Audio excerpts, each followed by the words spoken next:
Thank you, Chairman Wenstrup. Today is long overdue. And just as a reminder for the public tuning in, we are here today on behalf of the over 15,000 vulnerable seniors in nursing homes who died because of Governor Cuomo's fatal executive order on March 25th, damning them to this horrible fate, including constituents in my district and every congressional district in New York State. I also want to recognize the families and advocates who have been working tirelessly on behalf of their loved ones amidst this grief, who have been smeared, attacked, and denigrated by Governor Cuomo and his most senior aides. Let me begin first. After months of inquiry and investigation, we now know irrefutably what New Yorkers have known for years, that Governor Cuomo himself and his most senior aides ordered, directed, and executed this deadly executive order counter to CMS and CDC guidance. Our investigation also reveals, a bipartisan investigation, that the disgraced former governor and his top aides were caught covering up their culpability and guilt to selfishly save their shredded reputations. I want to start with the March 25th directive. Isn't it correct, former governor, that Dr. Zucker served as your commissioner of health during the COVID crisis? Yes. And you have stated and shared that you have great respect for Dr. Zucker's work and professionalism. You have said that in the past. Is that correct? I don't know if I've used those words, but I'll take your word for it. Do you have respect for Dr. Zucker and his professionalism? Yes. Are you aware that Dr. Zucker testified that the March directive was prompted by a direct request to you, former Governor Cuomo, from the Greater New York Hospital Association? Are you aware of that fact? I'm not aware of his testimony, no. Well, that was what he testified to this committee. Dr. Zucker also went on to say, quote, Greater New York Hospital Association called the governor and the team. We were all there in a conversation, end quote.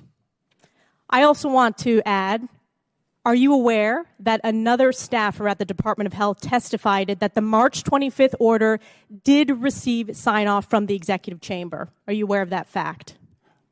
No, I'm aware of the testimony to the exact opposite that you received.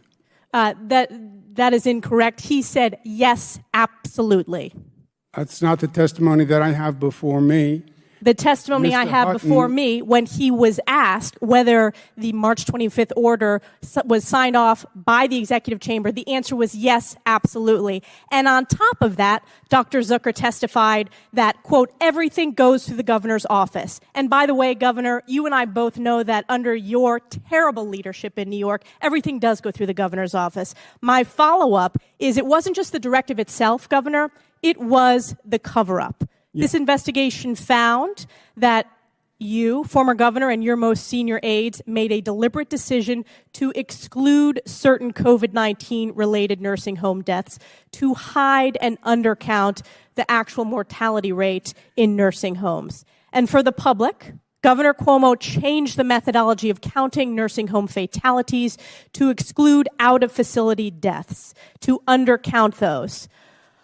I want to ask you, what period of time were you negotiating for your book deal? Congresswoman, if there is a fact in what you said... No, I'm asking you a question. I'm asking you a question. What dates did you negotiate for your book deal? That is the question before you today. I'm answering a question that you asked. The question that I asked... My testimony says, during that time, did you have any discussions with the executive chamber regarding the need for guidance? That's not the testimony I'm referring to. Not that I recall. Absolutely was the answer.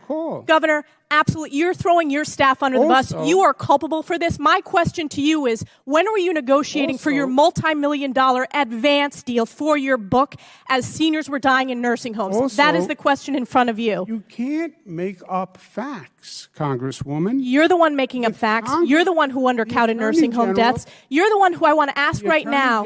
You apologize today, but there are families sitting here. I want you to turn around, look them in the eye, and apologize, which you have failed to do. Will you do it? This is not about political theater. No, this is about accountability. Why did 1.2 million Americans die? Why did more Americans die than any country on the globe? You're the former governor who's disgraced under oath. lie to the this people of the executive order was United under States? your name. It was counter to CDC Why and did you let CMS. President Trump lie? This is about those seniors, understand Governor. you were They running for vice deserve to president, hear from you but in you the should have eye stood up that for you your apologize, that constituents you were first. negotiating for a multi-million-dollar book deal. It is a disgrace. There is a reason why you were the former governor of New York State, and you will never hold elected office again. I yield back. I now recognize Ms. Dingell from Michigan. Mr. Chairman, I have a point of order. I believe the rules and decorum prohibit applause and boos and other expressions during a hearing. The audience will please refrain from applause or other voices of concern from the audience.